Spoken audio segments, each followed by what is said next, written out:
તમે બધા જાણો છો, આપણા શિક્ષણ મંત્રી અમારા નર્મદા જિલ્લામાં આવ્યા ત્યારે શિક્ષણ મંત્રીએ મારા નામની અનેક ટિપ્પણીઓ કરી, અનેક ભાષણો કર્યા. એમણે કીધું કે શું ખોટ પડી ગઈ. ત્યારે શિક્ષણ મંત્રીને હું કહેવા માંગુ છું, તમે શાળાના કાર્યક્રમમાં ઉપસ્થિત હતા. શિક્ષણ મંત્રી તરીકે તમે જે જગ્યા પર આવ્યા હતા એ શાળાનો કાર્યક્રમ હતો અને તમે શિક્ષણ મંત્રી છો. ત્યારે શિક્ષણ મંત્રી તરીકે તમારે એનું ચિંતન કરવું જોઈએ કે આદિવાસી વિસ્તારોમાં નકલી કોલેજો ચાલે છે નર્સિંગના નામે. આદિવાસી વિસ્તારોમાં એક શિક્ષકથી હજારો શાળાઓ ચાલે છે, એની ચિંતા તમારે કરવી જોઈએ. તમે પોતે મંત્રી છો અને આદિવાસી બાળકોને ઉચ્ચ અભ્યાસ માટે જે પોસ્ટ મેટ્રિક શિષ્યવૃત્તિ મળતી હતી એ તમારી સરકારે કેમ બંધ કરી, એનો ખુલાસો તમારે આપવો જોઈએ. શિક્ષણ મંત્રીએ એની વાત કરવી જોઈએ. એની જગ્યાએ ચૈતર વસાવા શું કરે છે એની વાત કરતા. ત્યારે એમણે કીધું કે અમે તો કાલે વડાપ્રધાનને મળીને ભીલ પ્રદેશ આપી દઈશું. પણ ભીલ પ્રદેશ કઈ રીતના ચલાવશે? અહીંયા તો કોઈ આદિવાસી ટેક્સ ભરતા નથી. ત્યારે શિક્ષણ મંત્રીને ખબર ન હોય તો એમની જાણ માટે હું કહી દઉં છું, આદિવાસી વિસ્તારમાં જે પાણી છે, વીજળી છે, લિગ્નાઇટ છે, રેતી છે, પથ્થર છે, જળ છે, જંગલ છે, જમીન છે, એમાંથી અનેકો કરોડો ને પણ અબજો રેવન્યુ અમે જનરેટ કરીએ છીએ. એનાથી આ દેશ ચાલે છે. અમે કોઈના પર ભીખ નથી માંગતા. અમે સવારેથી લઈને અમે ટેક્સ ભરીએ છીએ.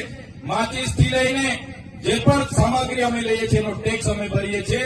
અને તમારા મળતિયાઓ, એનજીઓ, એજન્સીઓ, કોન્ટ્રાક્ટરો ટ્રાઇબલ સપ્લાયનું કરોડોનું બજેટ સગે વગે કરે છે. ત્યારે આદિજાતિ વિકાસ વિભાગે, તમે મંત્રી છો તો આદિવાસી બાળકોની સ્કોલરશીપ કેમ બંધ કરી એનો ખુલાસો તમારે આપવો જોઈએ.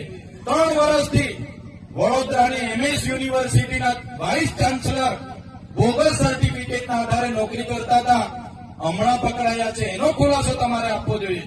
પણ તે આપી નથી શકતા અને હવામાં ફાંકા ફોતારી કરે છે. ત્યારે ભીલ પ્રદેશ અમે કાલે આપી દેવાની મોટી મોટી વાત કરતા હતા. ત્યારે આપણા સમાજના એ પાર્ટીમાં રહેલા નેતાઓને કહેવા માંગુ છું, તમારી સરકાર અને તમારા સંગઠનમાં તો તમારું કઈ ઉપજતું નથી. અહીંયા આવીને ફાંકા ફોજદારી કરવાનું છોડી દો. આ સમાજ માટે કઈ કરો. તે દિવસે આ સમાજને સિંચાઈનું નર્મદાનું પાણી મળશે. આ વિસ્તારમાં સારું શિક્ષણ તમે અપાવી દેશો. આ વિસ્તારના બાળકોની સ્કોલરશીપ ચાલુ કરી દેશો. બોગસ કોલેજો પર કાર્યવાહી કરશો. ખોટા સર્ટિફિકેટો લઈને લાખો લોકો નોકરીઓ પર છે, એમના પર કાર્યવાહી કરશો.